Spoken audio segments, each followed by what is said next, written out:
Bienvenidos, estimadas alumnas y alumnos. Estamos en el sexto programa de regreso a clases de la asignatura de Ciencias Física. En nuestro sexto programa nos acompaña la profesora Nora Alejandra Peña, quien nos apoyará en el desarrollo del tema del día de hoy. Bienvenida, profesora.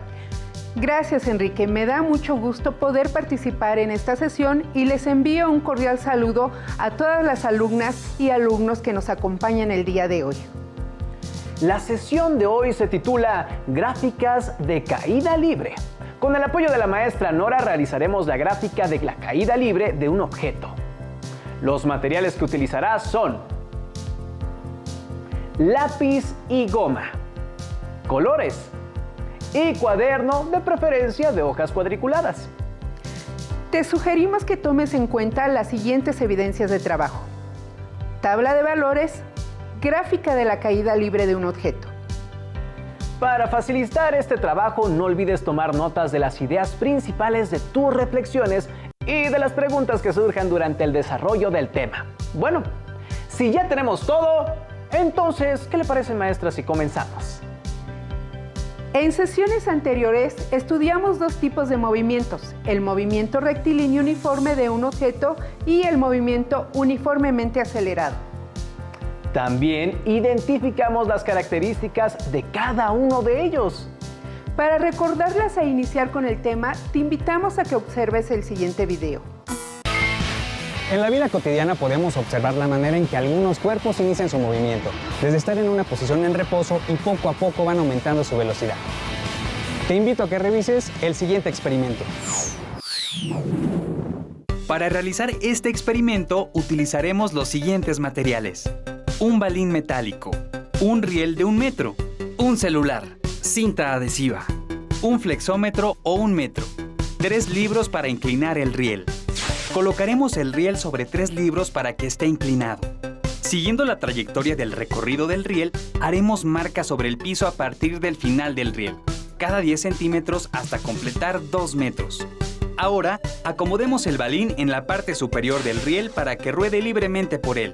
Mientras lo hace, midamos con el cronómetro el tiempo que tarda en recorrerlo. El tiempo es de 4.5 segundos. Ahora, midamos con el cronómetro el tiempo que tarda el balín en recorrer el camino con las marcas que trazamos después del riel. Para ello, tomaremos el tiempo a partir de que el balín termine de recorrer el riel e inicie el recorrido de los 2 metros. El tiempo que obtuvimos es de 5 segundos. Con los datos obtenidos podemos calcular la rapidez utilizando la fórmula que ya conocemos. La distancia recorrida por el balín entre el tiempo que tardó en recorrerla, es decir, 2 metros entre 5 segundos, el resultado de la división es 0.4 metros por segundo, que es la rapidez con la que el balín se movió en los 2 metros. Si dividimos la primera marca de 10 centímetros, que equivale a 0.10 metros, entre el valor de rapidez 0.4, obtenemos el tiempo que se tardó en recorrer esa distancia. Si el balín tardó 0.25 segundos en llegar a la primera marca y 5 segundos en recorrer los 2 metros, podemos construir una tabla con el tiempo obtenido por cada 10 centímetros que avanzó el balín después de recorrer el riel.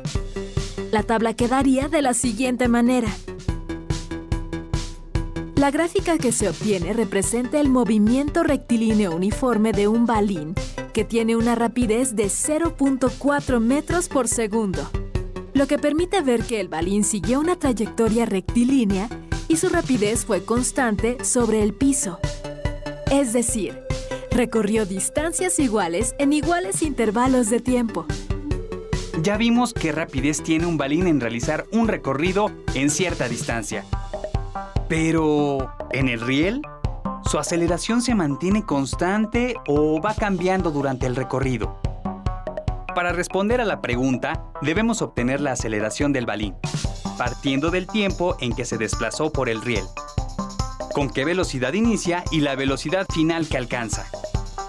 Representamos los valores en la fórmula de aceleración que ya conocemos. La velocidad final, que es 0.45 metros por segundo, se resta a la velocidad inicial, que es 0 metros por segundo. El resultado de la operación se divide entre el tiempo, es decir, entre 4.5 segundos.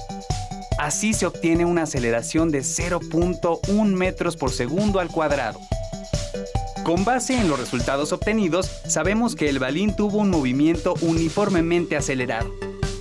Es decir, partió del reposo al iniciar su recorrido, incrementó su rapidez de forma constante y tuvo una aceleración de 0.1 metros por segundo al cuadrado.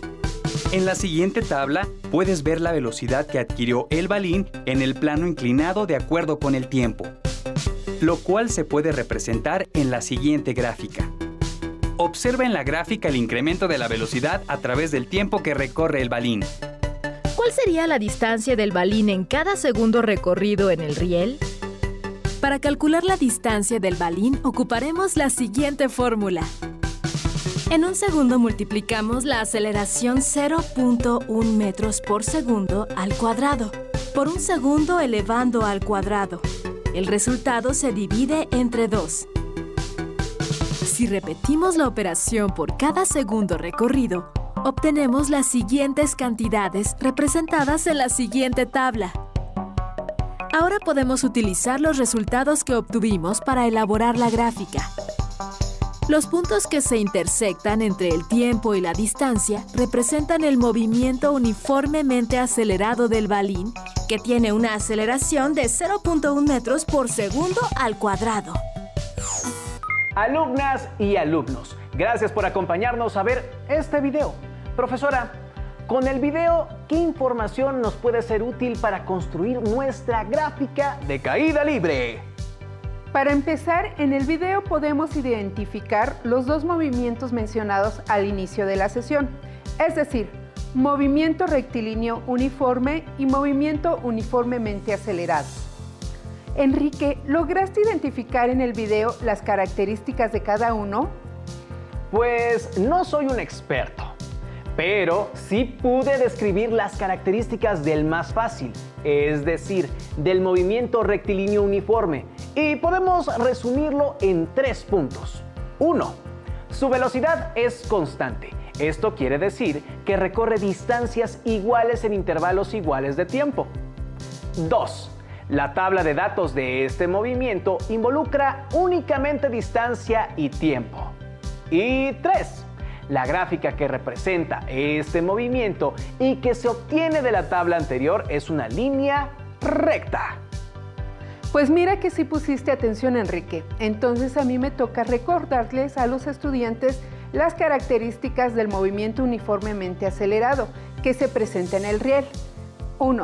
Su velocidad no es constante, porque ésta aumentaba en relación con el tiempo. 2. Su aceleración sí es constante. Estimadas alumnas y alumnos, en este punto es importante que recuerden la diferencia entre velocidad y aceleración. 3. La tabla de datos de este movimiento involucra velocidad y tiempo. 4. La gráfica que describe este movimiento y que se obtiene de la tabla anterior es una curva. Profesora, ¿con esta información ya podemos construir nuestra propia gráfica? Aún no, Enrique. Tenemos que partir de una situación problemática. En la sesión anterior mencionamos que una de las aplicaciones de la caída libre era la clasificación de diversas frutas, granos y semillas. Por más que lo pienso, no me puedo imaginar cómo es que los separan todos mientras caen estos alimentos. ¿Te parece esto una situación problemática, maestra? De hecho, has propuesto un muy buen ejemplo. Así que manos a la obra. Necesitamos conocer el proceso. Para ello, ocuparemos un esquema muy sencillo y nos enfocaremos en la parte en que interviene la caída libre. El proceso inicia cuando las fresas u otro alimento son distribuidas en una banda que los trasladará a la rampa de caída libre. En esta zona se encuentran cámaras y dispositivos de rayos láser que detectan los productos defectuosos. Unos segundos después, los productos con defectos son golpeados por un potente y preciso chorro de aire, enviándolos a la zona de rechazo. Mientras tanto, el producto de buena calidad sigue su caída libre de forma natural. aún no entiendo cómo es que la máquina sabe cuándo disparar el chorro de aire. Parece algo complicado, pero no lo es. Recuerda que conocemos la distancia entre la cámara y el tubo que lanza el aire, ya que estos están fijos. También sabemos que la caída se debe únicamente a la fuerza de gravedad, que produce una aceleración constante de 9.8 metros por segundo al cuadrado, y por supuesto el valor de la velocidad inicial, que es 0. Con estos datos es posible calcular cuánto tiempo después de que la cámara detectó el producto defectuoso, el eyector de aire tiene que activarse. Sin embargo, obtendríamos únicamente un punto de la gráfica y con esto no es posible determinar si será una curva o una recta. Debido a esto, dividiremos la distancia entre 10 para que podamos observar la forma de la gráfica. Para calcular el tiempo usaremos la siguiente fórmula. Distancia es igual a 1/2 de la gravedad por el tiempo al cuadrado. Pero necesitamos reescribirla en términos del tiempo, con lo cual obtenemos la siguiente fórmula. Tiempo es igual a la raíz cuadrada de 2 veces la distancia entre la gravedad. Sustituimos datos para el segundo punto, ya que en el primero el tiempo y la distancia son igual a 0. Es decir, que calculamos nuestro tiempo considerando 0,1 metros de desplazamiento de nuestro producto defectuoso, lo que nos da un valor de 0,14 segundos. Estimados estudiantes, es hora de construir nuestra tabla de valores, ya que con ella podemos construir nuestra gráfica. Tienes razón, Enrique. Sustituyamos los datos que tenemos y calculemos los primeros 5. Los invitamos a que calculen los siguientes 5 datos, con la finalidad de que practiquen y despejen sus dudas. Esta es la tabla completada. Obsérvala bien y comprueba tus resultados. Hemos terminado nuestra tabla, así que el siguiente paso, si no me equivoco, es construir nuestra gráfica.